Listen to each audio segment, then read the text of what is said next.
donde se perpetuaron, digamos, estos fraudes. Acá tenemos valorados en euros, podemos ver ahí las cifras, y una fecha estimada en donde se fue originando o se originó este fraude.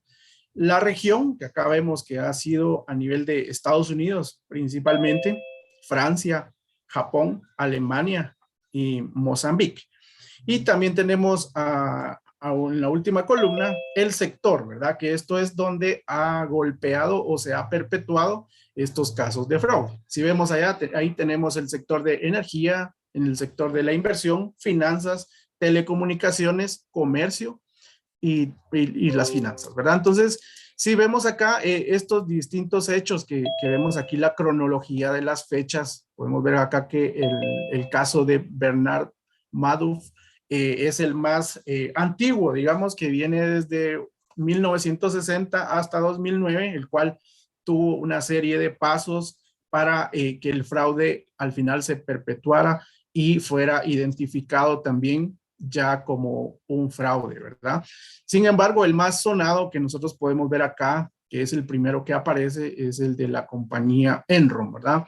Donde, como todos, si hemos leído o hemos tenido noticia al respecto de este tema, fue muy sonado, con lo cual la firma de auditoría Arthur Andersen, pues, tuvo sus consecuencias, ¿verdad? Y los auditores que tenían a cargo esta cuenta tuvieron sus penalizaciones y con lo cual esta firma pues desapareció y tuvieron que emigrar algunos auditores a otra firma, ¿verdad? Para poder continuar con la profesión.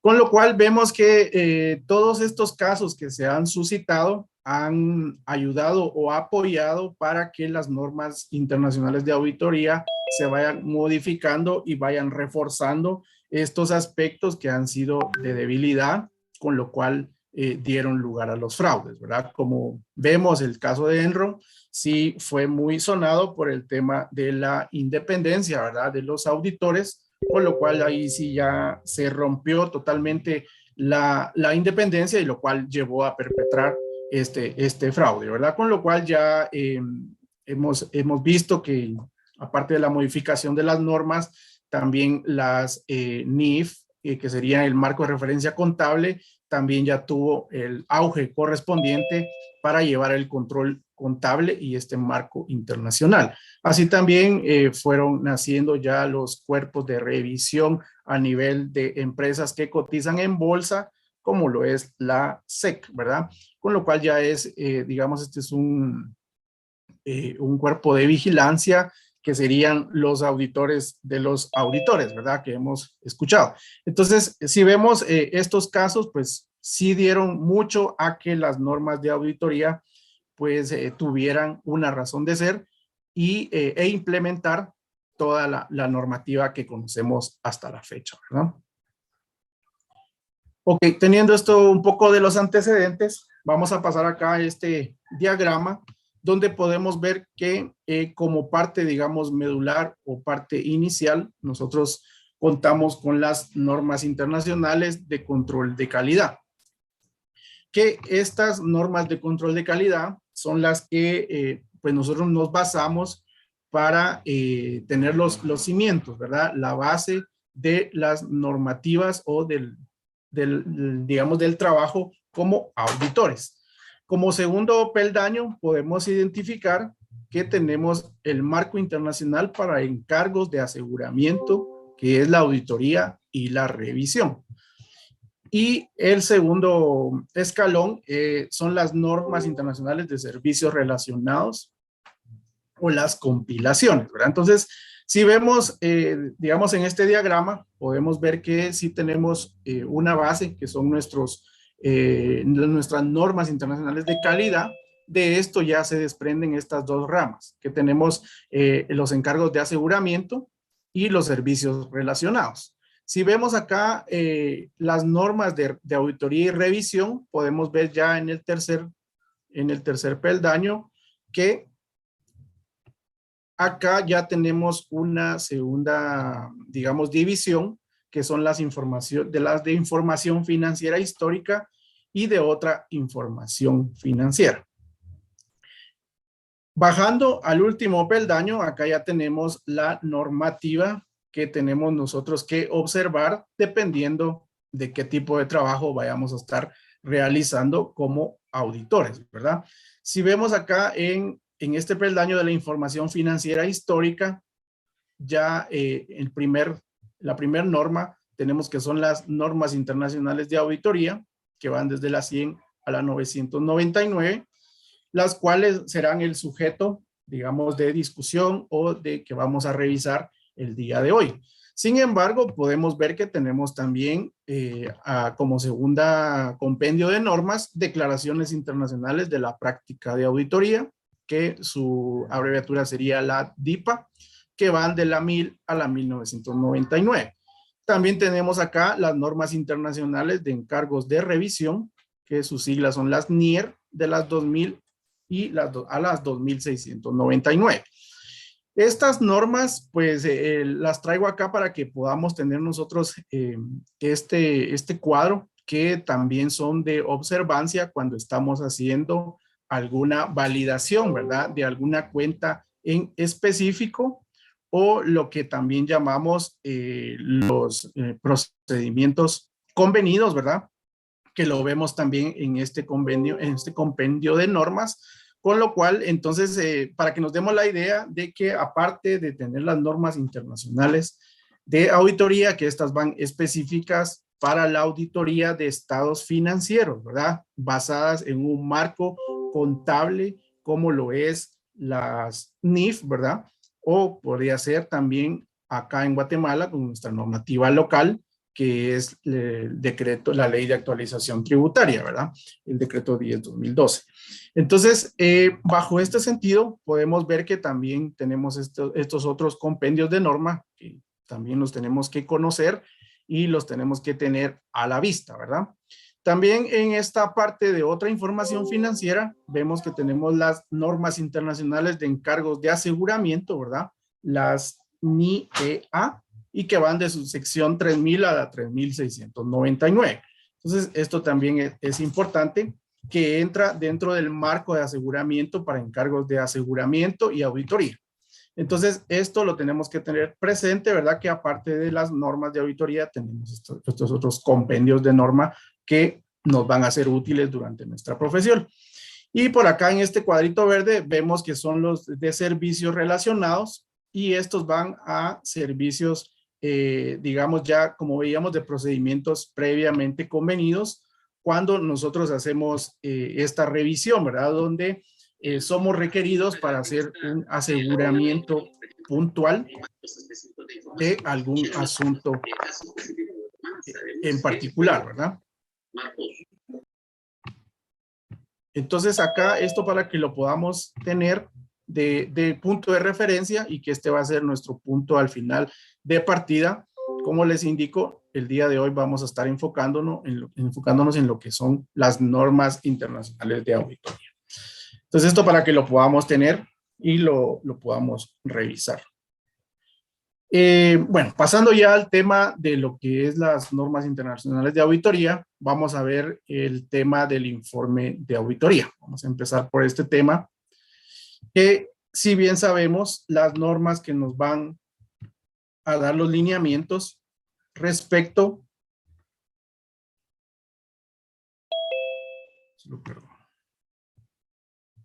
respecto al informe, tenemos acá que tenemos la NIA 700, ¿verdad? La NIA, que esto es básicamente lo relacionado o los lineamientos a la formación de una opinión y emisión del informe de auditoría. Esto va a ser para una entidad cotizada en bolsa, va a ser también utilizada o para consulta bajo una auditoría de estados financieros consolidados y para una entidad que no cotiza en bolsa. También tenemos la NIA 701, que son la comunicación de las cuestiones claves, que esto es relevante, ¿verdad? Porque podemos tener, como sabemos, en nuestra profesión y en la revisión, asuntos que sí llaman la atención y debemos de comunicarlo como parte del dictamen. La NIA 705, ¿verdad? La opinión modificada, acá nos da los lineamientos que debemos de seguir al momento que tengamos una calificación en nuestra opinión. En la NIA 706 tenemos los párrafos de énfasis u otras cuestiones, ¿verdad? Con lo cual acá también nos da los lineamientos correspondientes que debemos de incluir en nuestro dictamen de auditoría. La NIA 710, información comparativa, pues esto también es importante debido a que dependiendo el marco de referencia que estemos revisando, pues debemos de contar con la información comparativa. Y por último, la NIA 720, que es otra información incluida en los documentos de los estados financieros auditados, ¿verdad? Que esto sería como parte del compendio de normas que debemos de tener nosotros a disposición al momento de emitir una opinión o elaborar nuestro dictamen de auditoría. Posteriormente tenemos acá los tipos de opinión que existen, ¿verdad? Como tenemos dos clasificaciones o dos acá categorías. Como sabemos, podemos tener una opinión no calificada o una opinión calificada. La opinión no calificada sería como limpia, también se podría conocer, o sin salvedades, con lo cual esto sería la terminología con que podríamos conocer la opinión no calificada. Y la calificada tenemos acá las categorías con salvedades, adversa o negativa y una abstención de opinión. Esto pues también la opinión va a ir de la mano del juicio profesional de cada auditor, ¿verdad? Nosotros vamos a tener nuestro juicio y en base a la documentación y a la revisión que realicemos, vamos a tener que emitir nuestra opinión en base a estos tipos de opinión que tenemos nosotros disponibles en las normas internacionales de auditoría. Entonces vamos a ir viendo un poquito más al respecto de esto, ¿verdad? Con el tema de la opinión calificada, que sería con salvedades, pues en este caso podemos tener un ejemplo, ¿verdad? Que como lo vemos es por una limitación en el alcance o por tanto limitación en el alcance o que no tuvimos a la vista cierta documentación que es fundamental para que nosotros soportemos la auditoría y la revisión de una cuenta en específico. O puede ser ya relacionado a un tema de la operación de cada compañía, ¿verdad? Dependiendo en la industria donde nosotros estemos revisando. Entonces, son asuntos que nos pueden llevar a una limitación, ¿verdad? Con respecto a la revisión o la auditoría de los estados financieros. También debemos de considerar que en este tema, pues, la materialidad es algo muy importante que al momento de definir este monto de materialidad es lo que nos va a marcar ese paso a definir si va a tener una salvedad, si va a ser una opinión adversa o negativa, o nos vamos a abstener de la opinión. Con lo cual, esto es importante que también tengamos presente esto, ¿verdad? Que sí debemos de tener la materialidad presente y el juicio del auditor también lleva mucho que ver y lo vamos a ver en las actualizaciones y de las normas que sí esto ya va evolucionando más y debe estar presente el juicio profesional del auditor durante todo el proceso de la auditoría, ¿verdad? Desde su planificación hasta su finalización, que sería la emisión del informe y nuestra opinión. Entonces, esto es sumamente importante. Si vemos acá en la NIA 705, vamos a tener el tema de lo que es el juicio del auditor. Tenemos acá tres apartados, ¿verdad? Que sería la naturaleza de la cuestión que origina la opinión modificada. Entonces, el juicio del auditor va a tener estos dos caminos, podríamos verlo, que sería si es material el evento que estamos analizando, pero no generalizado, o también podemos tener la otra opción de material y generalizado. Entonces, con al evaluar el juicio del auditor, estos efectos sobre los estados financieros, puede ser que se nos presente en una cuenta en específico. Pero en esta cuenta va a tener cierta particularidad, pero no es generalizado en los demás componentes del estado financiero. Sin embargo, puede ser también que sea material, digamos, la cuestión que origina la opinión modificada.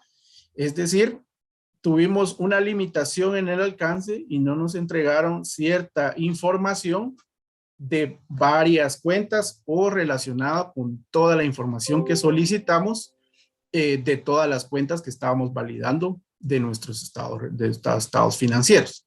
Sin embargo, como en el primer camino puede ser de que tuvimos una limitación, pero en una cuenta en específico o un asunto en particular.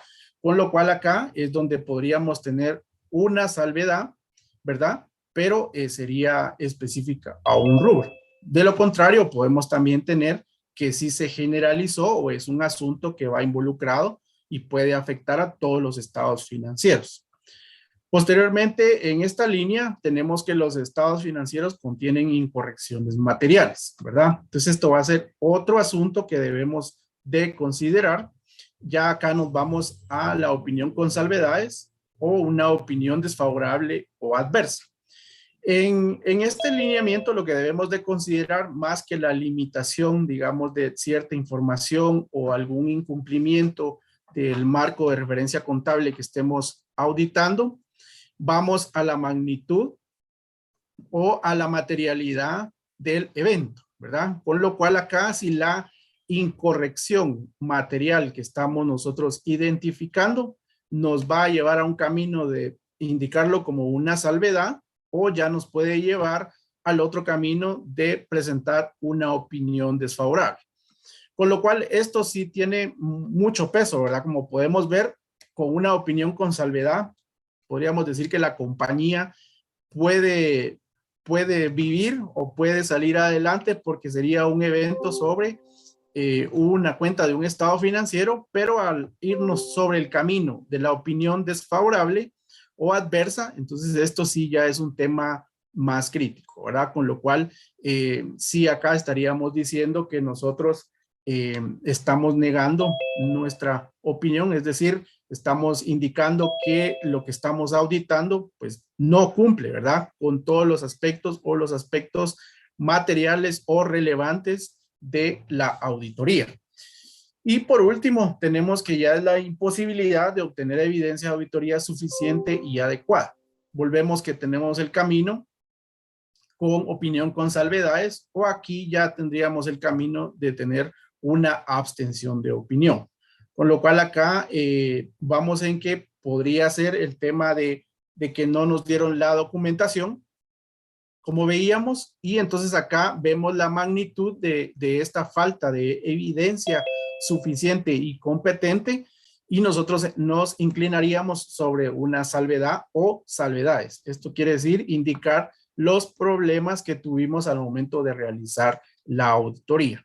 Pues, podemos enfrentarnos ante un tema de, por decir algo, la propiedad, planta y equipo, con lo cual nosotros identificamos un posible deterioro sobre esta propiedad, planta y equipo y evaluándolo con nuestra materialidad, nosotros identificamos que esto sí es algo significativo o material, con lo cual nosotros debemos de calificar nuestra opinión. Sin embargo, podemos caer en el escenario, ¿verdad?, de que la abstención de opinión, es decir, no solo los activos fijos, la propiedad, planta y equipo, tuvo este problema de un posible deterioro, sino que al evaluar todos los activos y pasivos presentados en mi estado financiero, yo identifico que sí hay un posible deterioro en todos mis activos. Aún así, también yo identifico que hay pasivos que no tienen reconocidos la entidad, los cuales son significativamente materiales o significativos, ¿verdad? Entonces acá ya al irnos por la vía de una abstención de opinión, esto sí quiere decir que nosotros pues ya no emitimos una opinión y no tenemos ninguna base suficiente y competente para poder una opinión, para poder brindar nosotros la opinión, ¿verdad? Si vemos en el cuadro anterior, acá es una opinión adversa, ¿verdad? O desfavorable, es decir, decimos que es negativa. Sin embargo, ya decir que nos abstenemos, pues es algo ya más grave, ¿verdad? Porque acá sí ya la magnitud de la imposibilidad de obtener la evidencia de auditoría, sí ya está presente y es latente. Con lo cual, vemos acá que la importancia del juicio del auditor sobre estos efectos o los posibles efectos de estos estados financieros es vital y nosotros debemos de reforzar eso en nuestra profesión.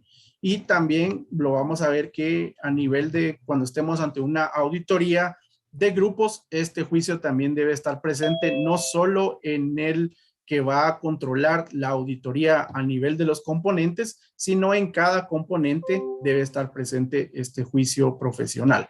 Entonces, es de suma importancia tener presente esto y que es de mucha relevancia y ha tenido fortalecimiento a lo largo del tiempo en todas las normas de auditoría, el juicio del auditor.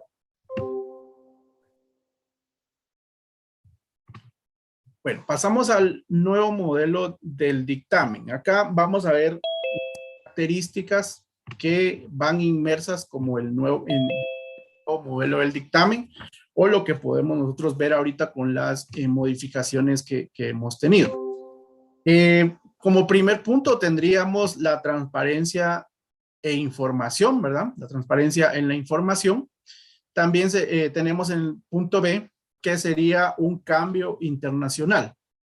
Entonces, también vamos a ver ahí que esto es un cambio a nivel internacional y global, no solo a nivel de nuestro país, ¿verdad? Entonces, lo que se trata es de que sí estemos cumpliendo con esta normativa internacional. También vamos a ver cuál es el apoyo, digamos, al CPA.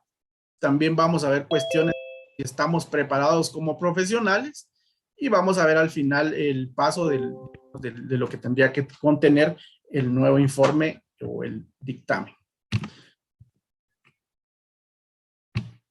Pasamos al primer inciso, que es la transparencia y la información, ¿verdad? Vemos acá que la necesidad o se ve la necesidad de un cambio de enfoque.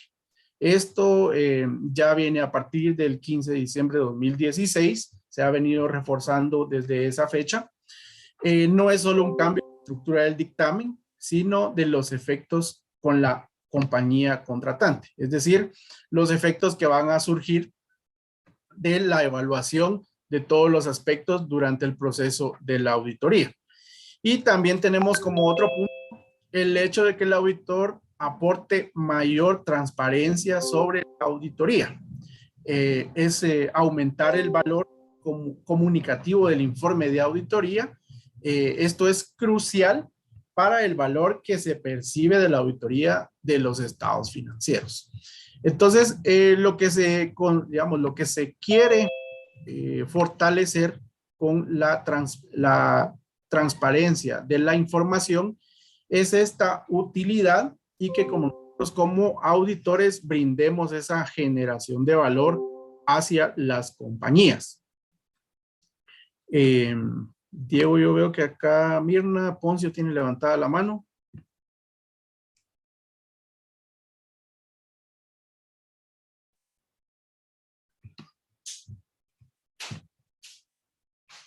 Ahorita vamos a ver, Mirna, no sé si nos escribe en el chat por alguna consulta. Gracias, licenciado. Disculpe, solamente que no sé si es conmigo nada más, pero nos quedamos en la lámina de la NIA. Ahorita sí ya corrió. Es que nos quedamos en la NIA 120. Ok. Perfecto, muchas gracias. Gracias. No sé si ya estamos en la de transparencia e información. En la 720 estamos ahorita.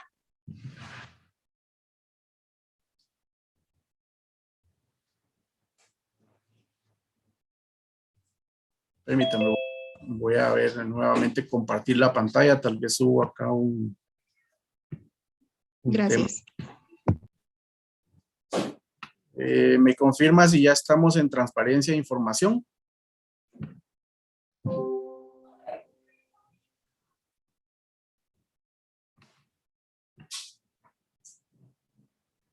Bueno. Entonces, Sí, Douglas, ya estamos. Transparencia de información sí, consistente ok. en la necesidad. Ok, gracias, gracias.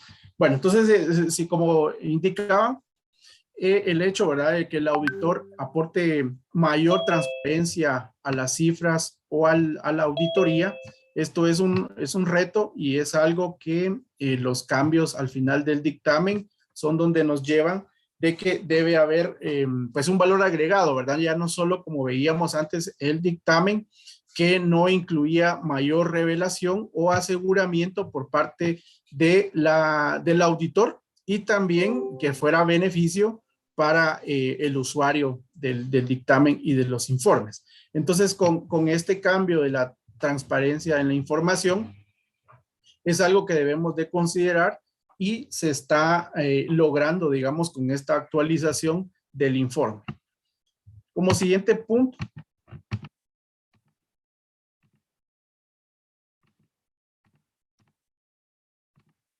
tenemos acá un cambio internacional. Si vemos acá los objetivos, ¿verdad? Es que se deje de ser una simple opinión calificada o no calificada. Entonces, lo que se quiere fortalecer o este cambio internacional lo que busca es de que no nos vayamos siempre a la clasificación como veíamos anteriormente de una opinión calificada o no calificada, sino que con el juicio profesional y lo que nosotros divulguemos o lo que nosotros indiquemos en nuestro dictamen, esto sí sea de valor para que la compañía pueda tomar las acciones correspondientes relacionados a los temas que estamos nosotros indicando en el dictamen. También de la mano que incluye información más relevante, ¿verdad? No quiere decir de que el dictamen o el informe no sea relevante, sino que lo que se está haciendo son las mejoras para que esta información sea usada por los accionistas o por los beneficiarios de una mejor manera. Aprovechar, ¿verdad?, el entendimiento del auditor sobre la compañía. Esto también es sumamente importante debido a que como auditor nosotros tenemos que tener el debido involucramiento de todas las operaciones y de todo el ambiente donde opera la compañía. También la responsabilidad del auditor y su independencia. Esto también es vital, ¿verdad?, de que el auditor debe ser totalmente independiente a la entidad para poder emitir su opinión correcta, ¿verdad? Porque no tenemos que tener ninguna influencia que nos pueda afectar la opinión, como esto sucedió en los casos internacionales o a nivel mundial, con lo cual se perpetraron los fraudes y hubieron auditores que estuvieron involucrados en este tema, con lo cual obviamente hay sanciones sobre estos no cumplimientos, digamos, a la norma internacional. Las responsabilidades del auditor también ya quedan más claras, indican cuáles son nuestras responsabilidades respecto a la auditoría. También subrayar con mejor entendimiento las responsabilidades de la dirección y el gobierno corporativo.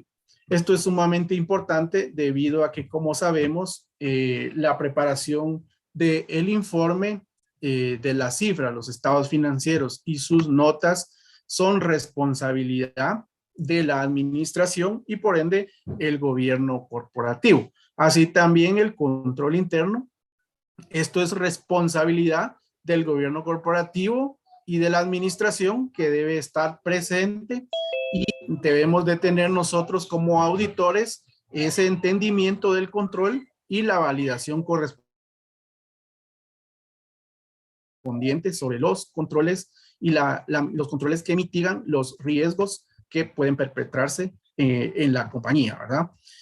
También tenemos que un mayor flujo de información para el usuario, con lo cual entonces sí ya va a haber información que va a ser útil y necesaria para la toma de decisiones y una mejor calidad de la auditoría, ¿verdad? Entonces, como vemos estos cambios a nivel internacional, lo que buscan, ¿verdad?, es como estandarizar o poder tener estos parámetros que podamos usar todos los auditores a nivel internacional y no solo a nivel local. Obviamente esto a nivel país o a nivel de Guatemala, pues nosotros se están haciendo los esfuerzos, ¿verdad? Juntamente con el colegio para ir tomando y haciendo las auditorías de una mejor calidad. También en el inciso C podemos ver un cambio para el auditor, ¿verdad? Como veíamos, esto entró en vigencia a partir del 15 de diciembre de 2016. Cada país tiene su mecanismo de adopción y los modelos sugeridos por el GIASP son iguales para todos, ¿verdad? Entonces, para consultar los distintos modelos, sabemos que tenemos las normas internacionales de auditoría a disposición, que estas son publicadas, ¿verdad? Y elaboradas por el GIASP. Si vemos acá de este lado, en el cuadro gris con azul, tenemos los cambios en los informes de auditoría bajo las NIAs, ¿verdad? Si vemos para todas las entidades, los cambios en el orden de presentación de los párrafos, el párrafo de opinión se presenta en primer lugar. Entonces, esto es el cambio, digamos, que vemos, que el párrafo de la opinión es lo primero que se observa en un dictamen de auditoría.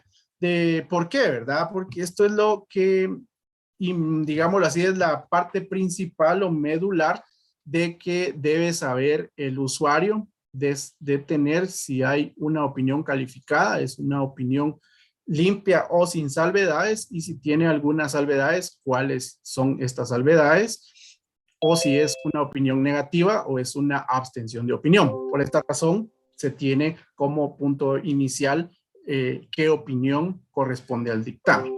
También tenemos que hay mayor detalle en la descripción de la responsabilidad del auditor. Con estos cambios, pues nosotros ya indicamos a mayor detalle las responsabilidades que tenemos como auditor y obviamente cuáles son las responsabilidades del gobierno y la dirección respecto a los estados financieros. Entonces acá ya tenemos ese cambio también de que tenemos los lineamientos claros tanto del parte del auditor como del gobierno corporativo o la dirección, y esto es, digamos, ya más transparente, con lo cual brindamos más información. Lo que a veces nos podemos topar es de que la administración, viendo este detalle de las revelaciones o lo que se está incluyendo como parte del dictamen o del informe de auditoría, pues hay párrafos que se mencionan, como veíamos, que se evaluaron los aspectos significativos, importantes, ¿verdad?, que pudieran afectar a nivel de los estados financieros, pero no estamos indicando de que hay problemas significativos, ¿verdad? Sin embargo, a veces la administración considera esto como que nosotros estamos indicando que sí hay problemas. Sin embargo, solo es una revelación, ¿verdad? Como parte del dictamen, nosotros estamos haciendo esta evaluación correspondiente. Entonces es algo que a veces puede chocar, ¿verdad? Que cuando vemos nosotros al emitir una opinión, sí podemos ver ahí este tema que puede estar chocando con las distintas administraciones. Pero ya esto nos brinda, y el modelo que tenemos ya nos da estos lineamientos para que nosotros podamos dejar de una manera clara las responsabilidades.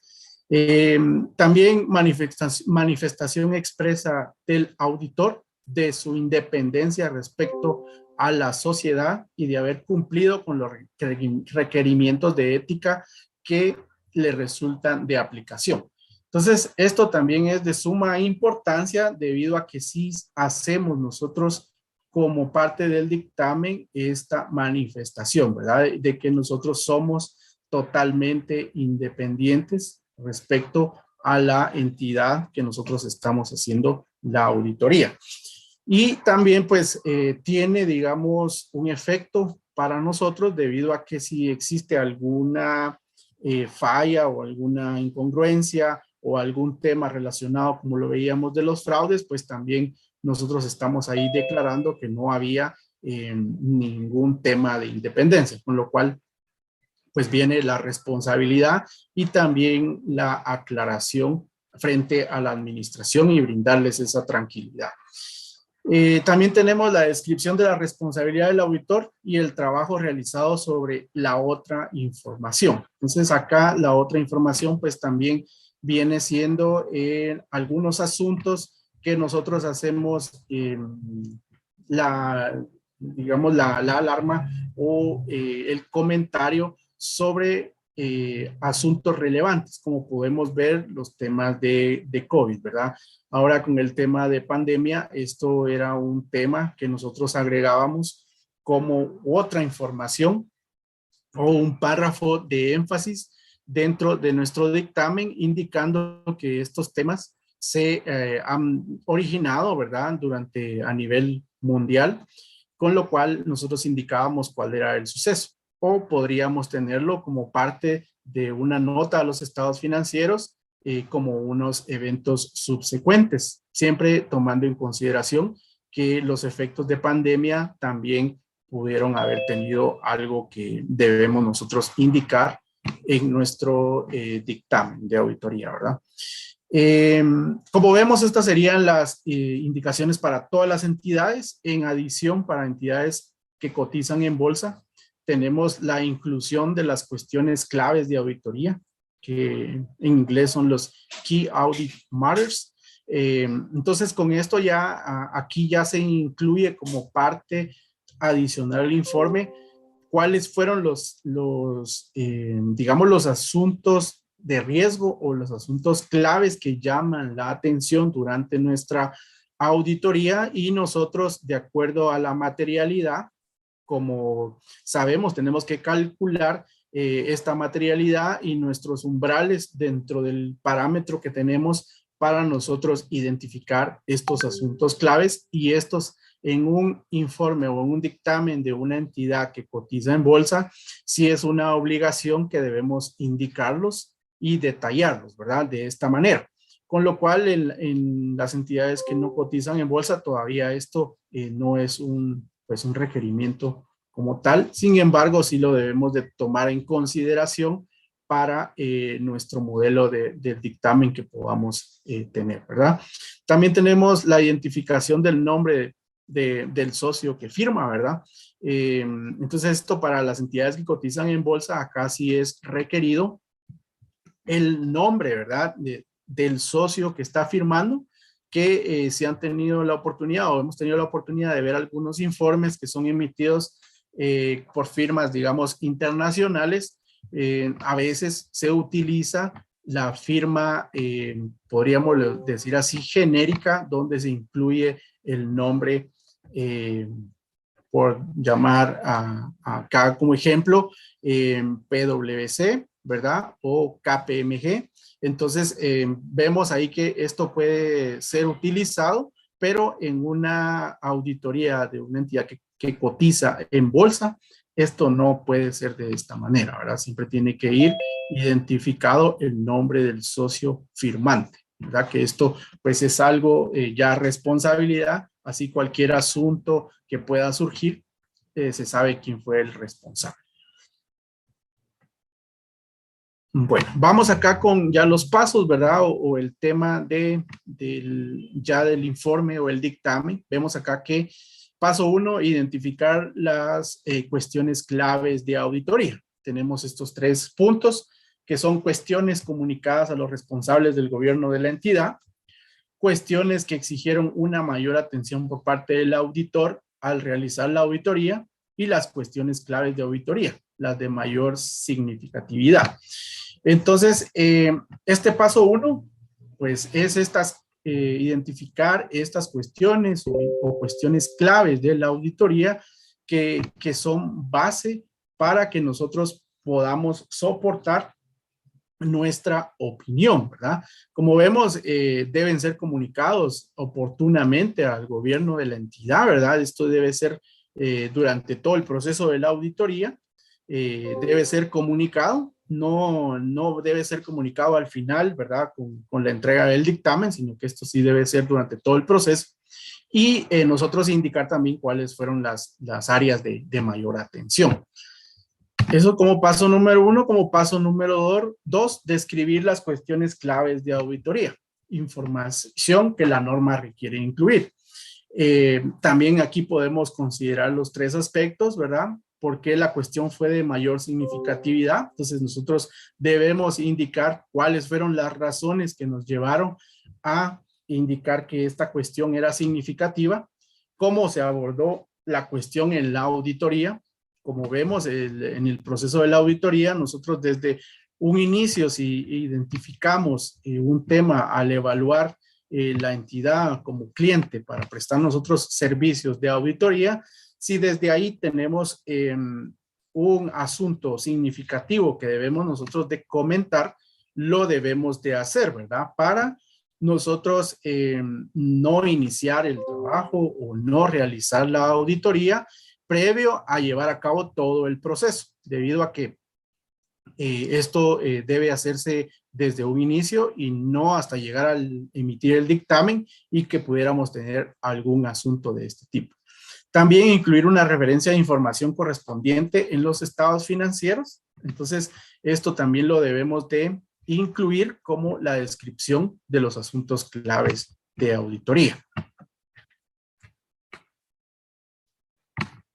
Luego tenemos acá, el auditor debe describir los asuntos claves de acuerdo al juicio. O sea, el juicio profesional que veíamos es sumamente importante, considerando lo siguiente. Para todos los asuntos significativos o lo que nos lleven a una calificación de nuestra opinión, todo se debe basar en hechos, ¿verdad? Hechos reales, documentados. La evidencia es sumamente importante.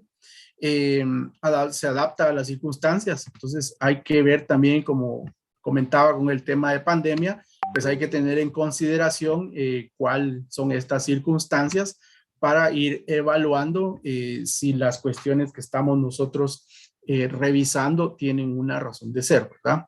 Antes de, como vemos, basado en los hechos y que se adaptan a las circunstancias donde se está desenvolviendo la entidad. Es concisa y no debe contener lenguaje excesivo técnico. Entonces esto también, las salvedades, ¿verdad? O los asuntos que vayamos a comunicar no deben de ser con palabras muy técnicas, ¿verdad? Que no se den a entender a los usuarios de los estados financieros o del dictamen, con lo cual eso tenemos que tenerlo muy presente. Debe contener detalle de la situación a informar y se entienda como que fue cómo fue que se abordó el asunto. Entonces, esto, si tenemos un asunto de esta magnitud, debemos de comunicarlo, platicarlo y llevarlo hasta el tema de que no hay alguna solución o alguna acción a tomar. Y por último, nos lleva a la calificación o a la opinión negativa o adversa. Entonces, eso lo debemos de tener en consideración. También alguna situación genérica, no cumplir con los asuntos claves de los requerimientos que exige la norma. Entonces, como nos dicen en el inciso anterior, no ser un lenguaje técnico, pero y también no ser muy genérico. Es decir, no vamos a colocar solo, no me proporcionaron documentación, ¿verdad? Sino que hay que ser explícito y dar los detalles, en este caso, o digamos que nos llevaron a que este asunto clave nosotros tuvimos que considerar. Entonces, no debemos de redactar párrafos que sean muy genéricos, debido a que sí debemos incluir tanto la magnitud monetariamente o si hubo una limitación, entonces indicar adecuadamente a qué correspondió la limitación e indicar también que esto nos llevaría a no tener un efecto estimado de la evaluación, ¿verdad? Con el monto. Entonces, esto sí debemos de considerarlo, que para revelar estos asuntos debemos de tener la información y la evidencia exacta y no caer en generalidades o poner muy escuetos nuestros párrafos en la opinión.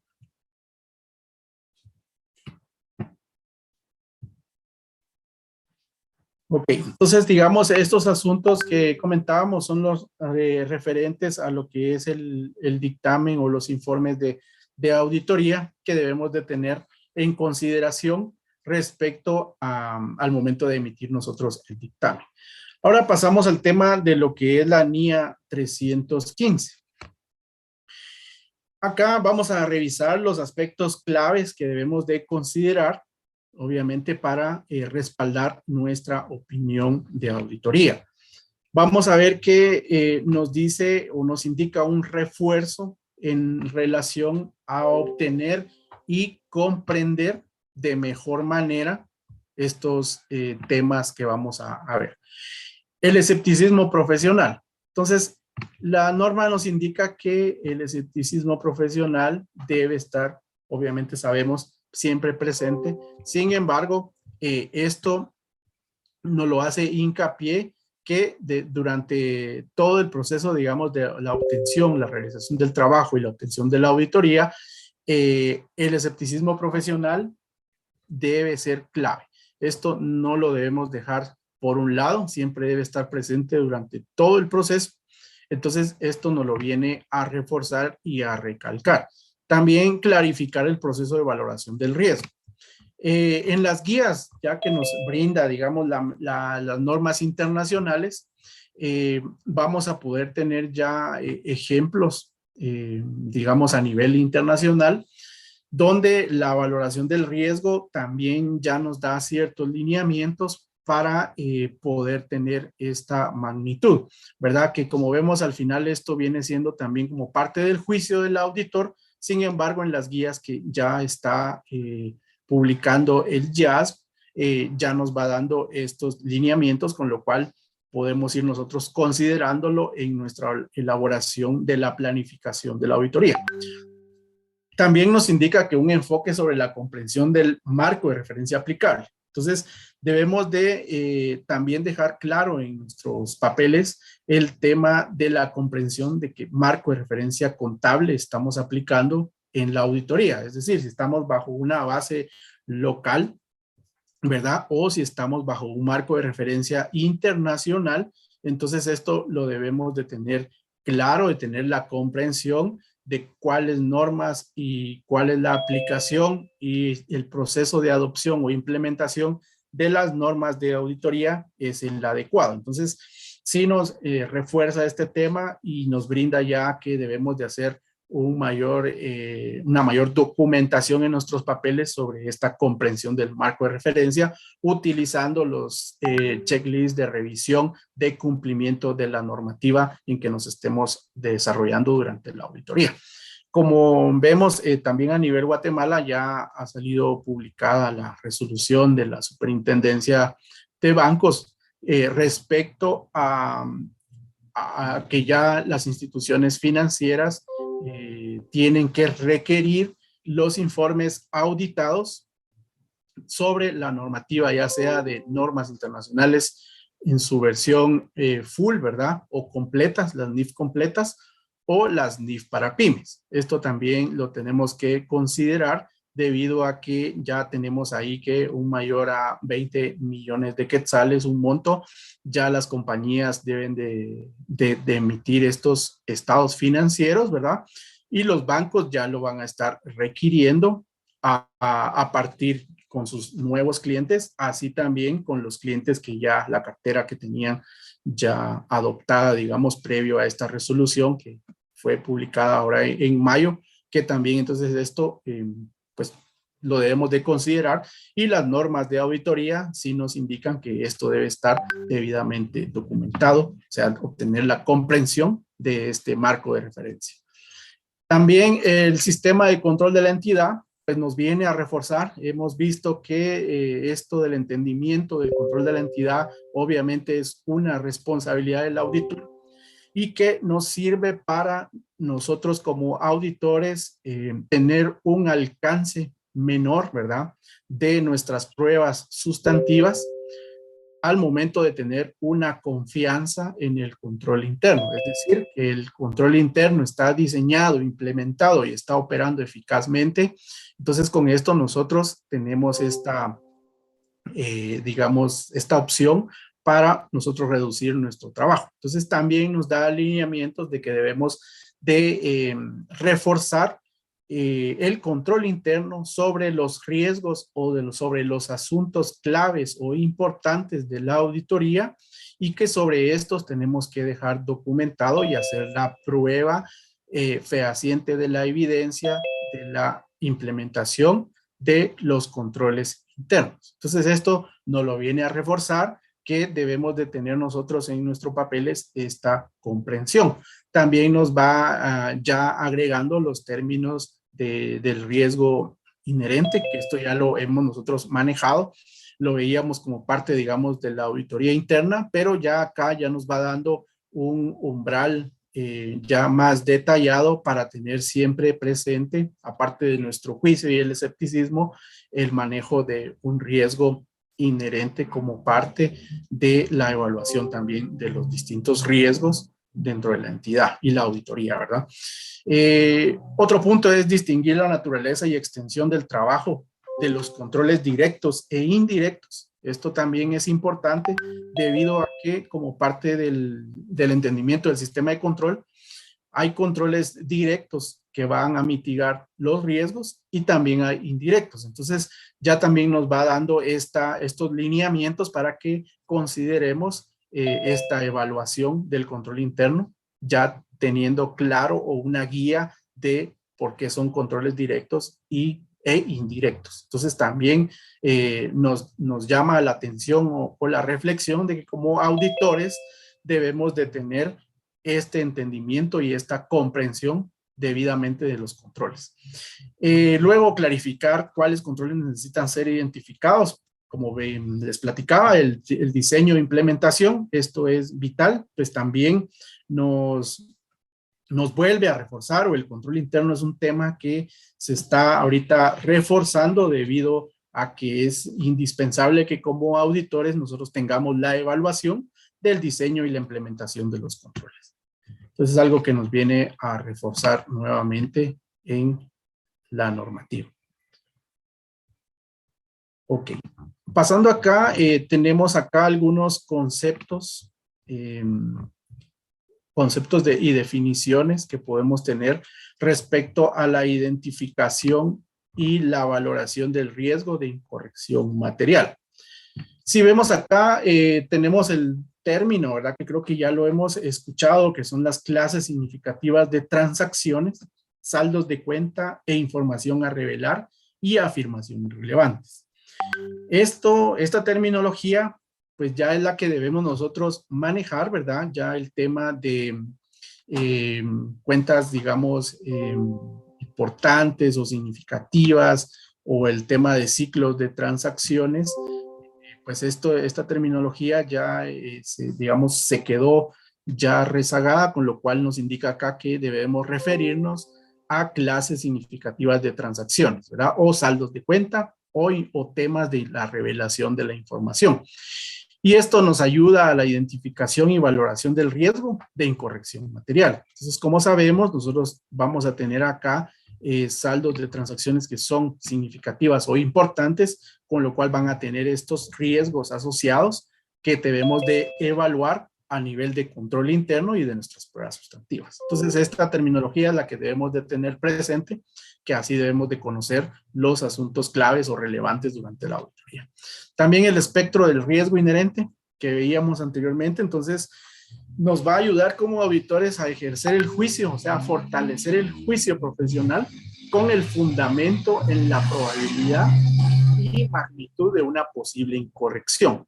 Entonces, esto del espectro del riesgo inherente viene a ser un tema que ya vamos a ir también manejando como el tema ya de la, digamos, asociado con o adherido con el tema de la materialidad, para que podamos tener nosotros ese juicio profesional de ir midiendo los asuntos claves e irles dando la respuesta adecuada de acuerdo a este digamos, umbral o esta medición que nos está brindando la norma.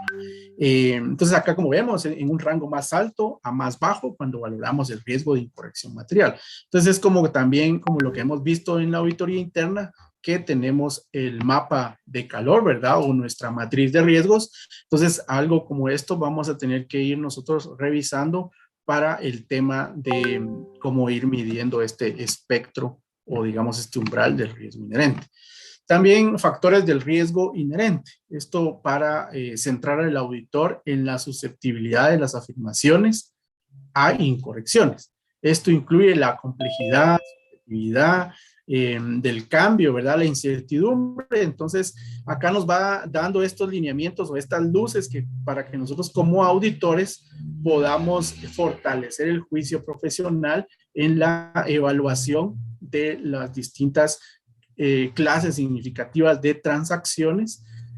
Con esto ya tener este parámetro, digamos, de qué factores podríamos nosotros tener en consideración, ¿verdad? Debido a que sí, a veces nos topamos con el tema de que es muy subjetivo el tema cuando planteamos algún ajuste, ¿verdad? Relacionado, que lo podemos ver o lo vivíamos con el tema de la extrapolación de algún error, ¿verdad? Que esto era algo muy subjetivo a veces porque nosotros como auditores usamos técnicas estadísticas y con lo cual esto pues viene a reforzar un poquito estos temas y con lo cual también ya son guías o temas que vamos a ir manejando y fortaleciendo para poder comunicar adecuadamente a los dueños de la información estos temas y con estas herramientas, ¿verdad?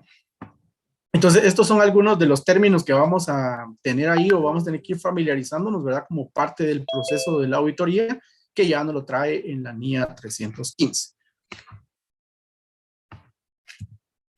Luego también tenemos unos temas relacionados con la identificación del riesgo y valoración. Entonces acá, digamos, otros tipos de cambios o aspectos que debemos de considerar. De este lado izquierdo de la pantalla tenemos la valoración separada del riesgo inherente y del riesgo de control. Entonces, esto también ya para el tema de la valoración, identificación del riesgo y la valoración, vemos que ya vamos a tener este término del riesgo inherente y el riesgo de control, que va a ser algo pues que nos va a beneficiar bastante y va a ser una guía importante para nuestra identificación y ponderación o valoración. También definición revisada del riesgo significativo para los riesgos del proceso cercanos de la parte alta del espectro del riesgo. Entonces, también, ¿verdad? Vamos a tener como ya un nivel más disgregado del tema del riesgo significativo, ¿verdad? Que a veces decíamos, nosotros tengo un riesgo significativo, pero no sabíamos o teníamos ahí ciertas dudas en clasificarlo o decir si es alto, muy alto, intermedio. Entonces acá ya nos va dando estas guías para que nosotros podamos tener esa medición o ya un parámetro de tener ya nuestro papel de trabajo adecuado.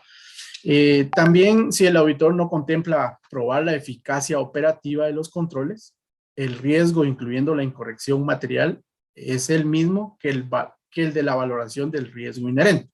Entonces, esto también ya viene como parte del cambio, que si no nosotros vamos por el camino que platicábamos, de que yo no confío en el control, por lo cual no voy a hacer esa prueba de eficacia operativa de los controles. Entonces, acá sí ya nos dice que la incorrección material viene a ser la misma ponderación del riesgo inherente. Es decir, si aunque yo no decida irme por ese camino, siempre tengo que considerar que el riesgo va a estar presente, ¿verdad? No tengo que dar por hecho de que como no decidí probar controles, no voy a tener cierto riesgo en las áreas que decida no probar el control interno. Entonces también ya nos va dando ese lineamiento de que siempre tenemos que tener presente de que independientemente que no vayamos por esta ruta de no probar controles o no confiar en controles, debemos tener presente que hay un riesgo ahí inherente. Entonces, esto nos va a llevar a que el juicio y el escepticismo se fortalezca para identificar los hechos significativos durante el proceso de auditoría. Luego acá del lado derecho tenemos nuevo distanciamiento para evaluar la integridad de las clases de transacciones significativas, saldos de las cuentas o información al final al revelar al final de la valoración del riesgo. Entonces acá nuevo distanciamiento, pues vamos a ver o nos dice la norma que ya tenemos digamos una clarificación respecto a esta información a revelar sobre esta ponderación de los distintos riesgos. Entonces, con esto también vamos a tener ese apoyo o ya las normas van adecuadas a esto, ¿verdad? Y también, por último, una norma modernizada y mejorada para incluir las consideraciones del auditor relativo a TI, ¿verdad? Ya nos incluye ciertas guías y nuevos, digamos, conceptos para el entendimiento de TI y los controles generales del ambiente de TI. Esto viene a fortalecer debido a los cambios. Como sabemos, la tecnología está avanzando a pasos gigantes, con lo cual nosotros como auditores también debemos ir de la mano al momento de realizar nuestras auditorías, poder tener esas herramientas y la automatización para hacer las validaciones correspondientes, con lo cual también ya están incluidas estas guías para poder nosotros fortalecer el entendimiento relacionado al TI, ¿verdad? O al ambiente de TI, y fortalecer nuestra auditoría de los controles generales. Entonces, esto también es sumamente importante, que ya las normas se van actualizando para brindarnos estas herramientas y que nosotros podamos ir de la mano para validar todo el ambiente de tecnología, que es sumamente importante, ¿verdad? Bueno, eso serían los temas importantes relacionados con la NIA 315. Pasaríamos al tema de la NIA 600. Esto, como sabemos, es el tema de la auditoría de grupos. ¿Por qué es importante este tema, verdad? Todo lo que vimos en el tema de la NIA 315 y también otros temas de terminología que han habido en las distintas normas, y el tema de los informes o los dictámenes que veíamos, también nos compete al momento de estar en una auditoría de grupos. Es decir, yo soy un auditor que estoy acá en Guatemala, pero la sede acá, o la casa matriz de Guatemala, tiene sus sucursales en Costa Rica, El Salvador, Estados Unidos, México, ¿verdad? Con lo cual yo soy el responsable y el auditor responsable de todo el grupo, de la auditoría de todo el grupo. Entonces, con esto nos viene a reforzar estos temas que vamos a ver a continuación. Nos va a ayudar a fomentar la proactividad en la gestión de la calidad. Esto es, ya nos da lineamientos para fortalecer la calidad de la auditoría a nivel de todos los auditores del componente. Es decir, ya no que cada auditor vaya a su ritmo, ¿verdad? Sino que ya nos da los lineamientos y guías para que el auditor responsable pueda tener esas herramientas y se pueda alinear a nivel de todos los componentes.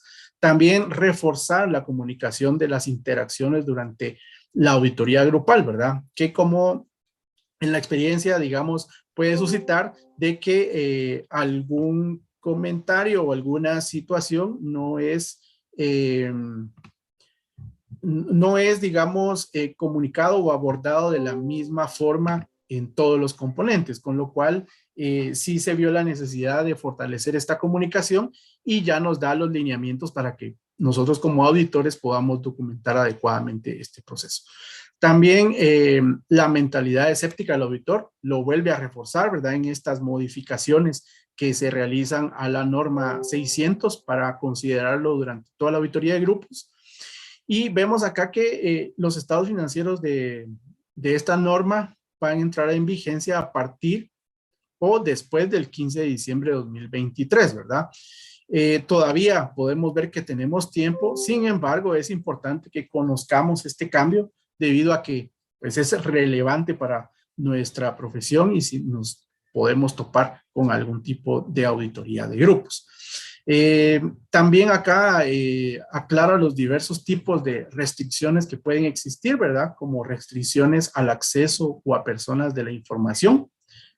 Por ejemplo, acceso a la gestión de componentes, los encargados de la gobernanza.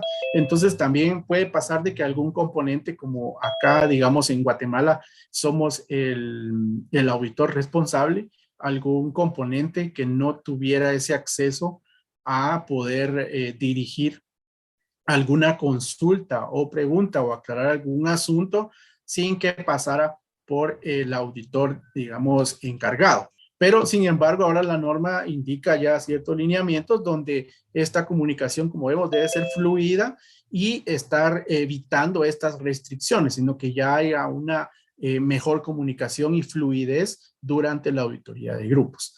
También aclara conceptos de materialidad y agregación del riesgo, entonces ya nos va dando una mayor clarificación de cómo llevar la materialidad a nivel de todo el grupo, ¿verdad? Y a nivel de componente, y también el tema de los riesgos, que como veíamos, ya también se adhiere la terminología del riesgo inherente y de este umbral que debemos ir considerando para la medición correspondiente a nivel de todo el grupo.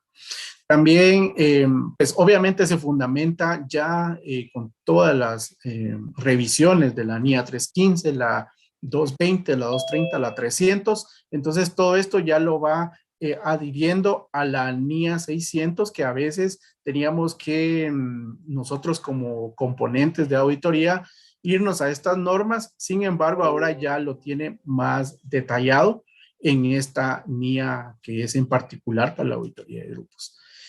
También como otro aspecto, el auditor del grupo y la supervisión de los auditores de los componentes y la revisión del trabajo a lo largo de toda la auditoría. Entonces también ya se incluye que es responsabilidad de que el auditor responsable o el componente que es el responsable sí tenga esa supervisión adecuada con todos los auditores relacionados.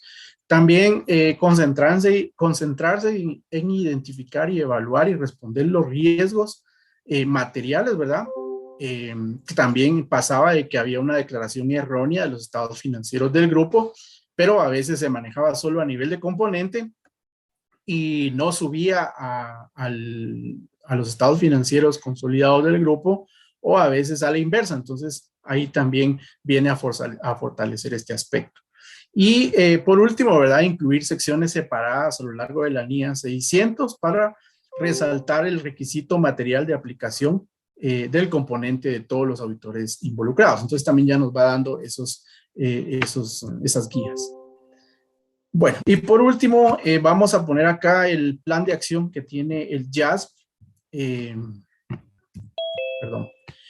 Esto ustedes lo podemos consultar en el documento en inglés que fue emitido por el JASP, que es el Work Plan for 2022-2023. Esto fue publicado en abril de 2022. Si vemos acá, entonces estos son los pasos o los caminos que pues está dando el JASP para ir reforzando nuestra práctica de la auditoría. Si vemos acá las pruebas de auditoría, esto es la NIA 500, ¿verdad? Relacionado a la evidencia de la auditoría. Esto también está como un borrador, ¿verdad? En el 2022, ahorita en el 2022 se están haciendo los borradores y las discusiones para que para 2024 ya podamos tener refuerzos sobre lo que es la evidencia de auditoría. Entonces es algo que también podemos ir consultando los distintos borradores o discusiones que se están dando para que nosotros podamos ya, cuando llegue la finalización en 2024, estar ya más enterados de estos cambios. También el tema de fraude, la NIA 240, se está planificando que para 2023 se tenga un borrador que sea expuesto para todos a nivel internacional y se puedan hacer las recomendaciones pertinentes, ¿verdad? O los comentarios para que en 2024 podamos tener también ya la normativa modificada y publicada. También el negocio en marcha, ¿verdad? Algo muy importante, la NIA 570. Se presentó un proyecto en 2022. Se tiene también el borrador que se tendría ahorita a finales de 2022 para tener ya la norma revisada en el 2023. También como siguiente punto serían las implicaciones del JASP, ¿verdad? Respecto a las normas internacionales de ética, proyecto de la Junta de Contadores del IESMA. Entonces, definiciones de entidad cotizada y la entidad de interés público. Esto también está en proyecto durante este año para que el próximo año podamos tener ya algo concreto. Y esto relacionado con el tema de la auditoría y con el tema de la reducción de la complejidad y mejorar la comprensibilidad, tenemos que acá que las auditorías de entidades menos complejas, desarrollo de un estándar separado para auditorías de entidades menos complejas. Esto pues es algo muy interesante y muy importante, ¿verdad? Que también sabemos de que existen las normas internacionales para las pequeñas y medianas empresas, con lo cual obviamente también las NIAs tienen pues ya este alcance para ir teniendo una normativa para nuestras entidades, digamos, a nivel de Latinoamérica, y con lo cual esto va a ser muy importante y que nosotros debemos de estar actualizados y leyendo estos borradores que pueden ir surgiendo relacionados para ya la finalización en 2023. Entonces, esto es lo que se tiene ahorita planificado y sobre lo que tenemos que ir nosotros en la marcha para actualizarnos en nuestra profesión, ¿verdad? Ya como auditores para ejercer la práctica de la auditoría externa y también, obviamente, para la auditoría interna, que nos van a servir para las guías correspondientes y nosotros desarrollar nuestra profesión de la mejor manera posible, ¿verdad? Entonces, con esto concluiría mi presentación, ¿verdad? Con esta actualización que sí lo debemos de tener muy presente y estar continuamente actualizados. Entonces, Diego, yo creo que ahí estaríamos. No sé si hay alguna consulta. Gracias, gracias. Ahorita vamos a ver qué nos están explicando en el chat. Solo denme un momento, por favor. ¿Me escuchan?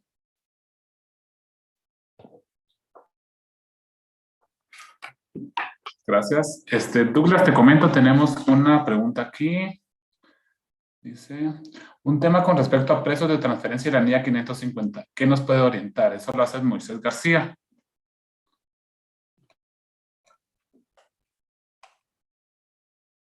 Brian, por favor, habilitemos el micrófono de Douglas.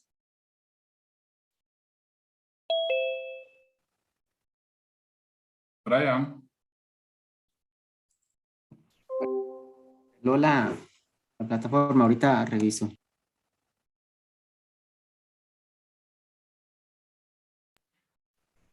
Sí, gracias. Sí, Diego, me comentabas de... Que nos pregunta Moisés García. Un tema con respecto a precios de transferencia y la NIA 550. ¿Qué nos pudiera orientar?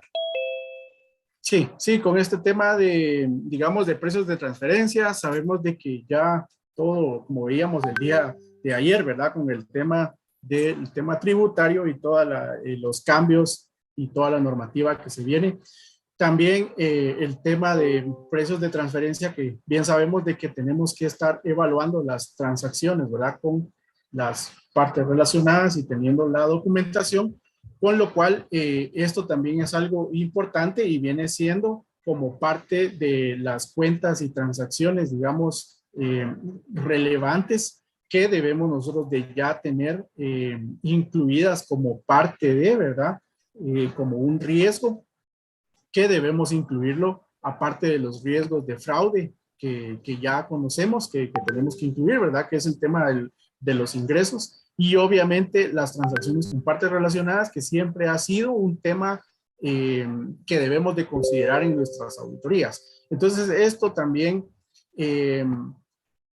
viene de la mano, ¿verdad? Van a venir ahí los temas de modificación, pero sí es un tema importante que debemos de considerar y tenerlo como un riesgo ya presente en nuestras revisiones como auditores, ¿verdad?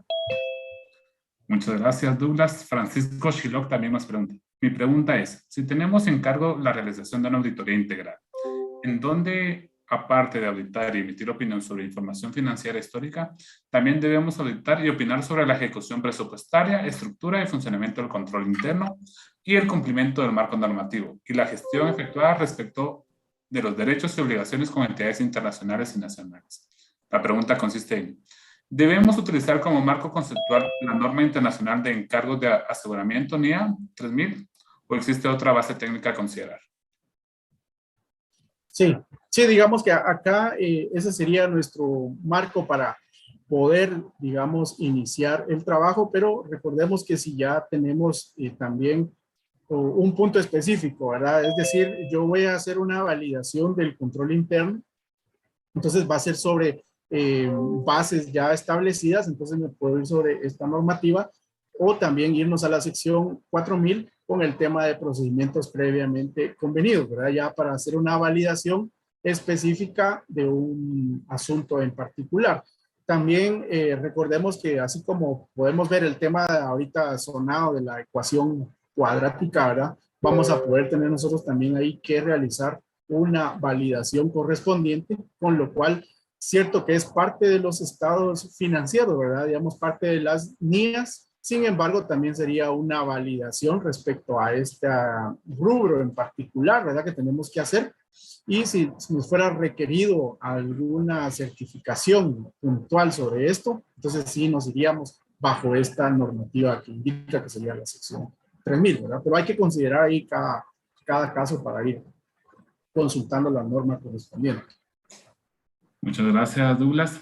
Armando Castillo nos pregunta, ¿auditoría grupal o de grupo y componente? ¿A qué se refiere específicamente esta parte, mi estimado Lick? Auditoría de un grupo empresarial.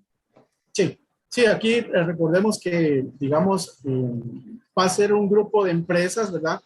Si ya sea un grupo local, es decir, que podemos tener una industria, podemos decir, inmobiliaria, ¿verdad? Digamos que en un segmento de este grupo se tiene su operación inmobiliaria, ya sea el desarrollo o a la venta de los inmuebles. También podemos tener otro segmento de operación respecto a inversión, ¿verdad? Un tema financiero, o podemos tener ya el tema de servicios, ¿verdad? Entonces, ya al tener digamos, este grupo, podemos decir a nivel local, entonces va a ser una firma de auditoría o yo puedo decidir tener un auditor por cada componente. Puede decir que una sede esté en Shela, otra sede esté en Futiapa, ¿verdad? Entonces, pues yo puedo decidir tener un solo auditor y que este vaya a todas las localidades, o puede ser que yo tenga una firma local en cada punto,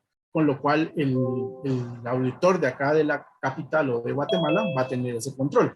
Ya si lo llevamos a nivel, digamos, extranjero, entonces podemos tener acá de igual forma un grupo que tiene su sede en Guatemala, pero tiene sucursales en diferentes países alrededor del mundo.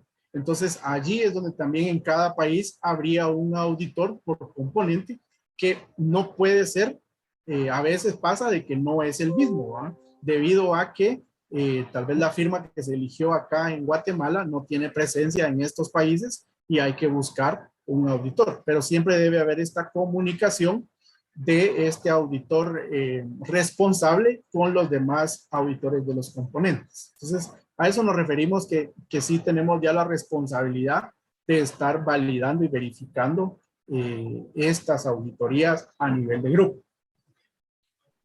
Muchas gracias, Douglas. Tenemos otra pregunta aquí de Juan Alberto Chávez. En el caso de acá de Guatemala, el Colegio de Contadores Públicos y Auditores en enero de 2022 autorizó el uso de las normas de calidad versión 2018. ¿Esta versión es la más actualizada en español? Pregunta. Si la versión actualizada es del 2020 o 2021, ¿debería usarse la versión 2018? Sí, digamos que el colegio sí emitió esta resolución, ¿verdad? Donde ya nos indica también el uso de las versiones de las NIF Full también y las NIF para pymes, que estas versiones pues sí son, digamos, las anteriores, por decir algo. Sí, en las NIF tenemos la versión 2018, ¿verdad? Y ya tenemos modificaciones. Sin embargo, el colegio ahorita nos está dando estos lineamientos de partida, pero vamos a tener actualizaciones, digamos, ya sobre la mesa, con lo cual hay que irlas considerando. Sin embargo, el colegio ahorita como punto de partida nos ha lanzado estas versiones, pero siempre debemos nosotros de tener presente las versiones actualizadas, ¿verdad? Para poder llevar a cabo pues una mejor revisión en este caso, ¿verdad? Y cumplimiento. Gracias. Un colega identificado como Grupo 4 pregunta, buenas noches, magíster, le saluda Vinicio Rodríguez. ¿Cómo se enfoca o se integra estas normas de auditoría con el nuevo sistema de control interno gubernamental? Sí, también como parte, digamos, del colegio, también en esta resolución que mencionaban de ahorita de enero de 2022, vemos ahí que ya hay, bueno, este es un modelo sugerido, ¿verdad? Y ya las normas para el sector público, acá todavía el colegio no indica que es, digamos, una sugerencia, más no es algo obligatorio, con lo cual también, digamos, este marco, como vemos de las NIF, que son también utilizadas para el sector público, pues también las podemos adaptar, digamos, al sector público, ¿verdad? Sin embargo, sí tenemos ahí unos lineamientos, sin embargo, esos van en camino para poderlos tomar ya como un marco de referencia obligatorio, ¿verdad? Eso es algo que creo que ya se va a ir afinando. Muchas gracias, Douglas. René nos pregunta, ¿esta normativa es aplicable para matrices subsidiarias?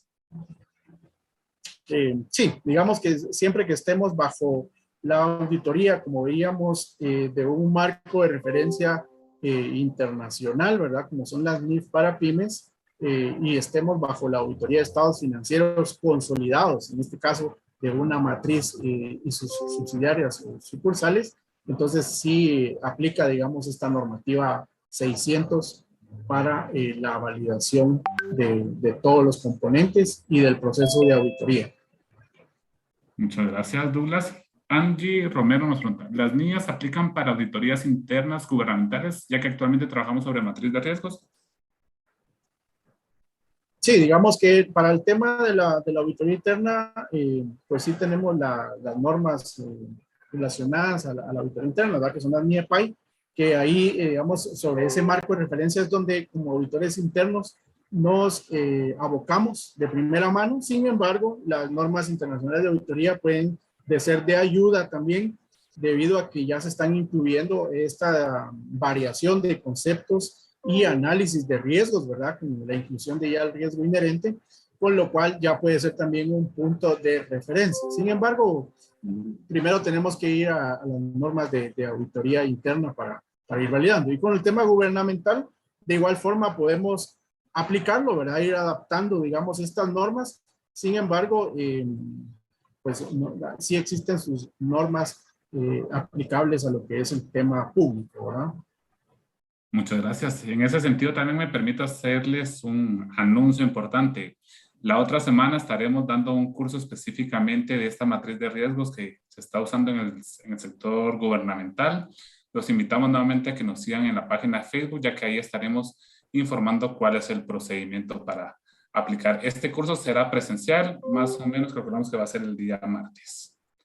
Douglas, te comento que los mensajes se han llenado dando las felicitaciones al caso y agradeciendo tu exposición. Amalia dice, excelente, muchas gracias. Para respecto a los compañeros que nos están preguntando que el enlace tiene fecha de ayer, mil disculpas, podemos usar ese enlace y será verificado también. Entonces, en la sección de preguntas, con eso hemos terminado, Douglas. Personalmente te agradezco el tiempo. No, gracias Diego. Y también yo creo que por ahí vi un comentario de que dónde podíamos obtener creo que las últimas NIAs actualizadas. Entonces, yo creo que con gusto yo te puedo pasar el link, ¿verdad? Para que se los puedas compartir después a todos los compañeros, ¿verdad? Perfecto, perfecto. Si me lo envías mañana, el jueves estará colocado en la nube y a los correos registrados. No, saben que el jueves al finalizar la exposición vamos a poner aquí el enlace para que ese sea nuestro final de curso, donde puedan descargar las guías, me imagino que en versión español. Sí, aunque bueno, es otra recomendación, ¿verdad? Que al final a nivel internacional sí es bueno que consultemos la versión en inglés, ¿verdad? Que a veces las traducciones en español tienden a tener cierta confusión, ¿verdad? Porque en el tema, digamos, inglés, a veces sí tenemos, entonces es mejor ir a consultar la versión en inglés, pero obviamente la que nos basamos es en la traducción al español, pero sí es bueno tener ambas versiones para tener esa comparación al momento de alguna duda, de un tema puntual. Solo como recomendación ahí. Muchas gracias. También para eso nos van a servir los cursos de inglés que Mapa CPA está dando ya. Por favor, inscríbanse y empiezan el lunes con todo gusto. Bueno, en este momento nosotros hacemos entrega de un reconocimiento. Ahora me paso a habilitar para compartir la pantalla. Verifique si puede, Elic. Ahí está, ya puedo. Me permito leer el reconocimiento que te estamos entregando. Movimiento de Amigos Profesionales Agremiados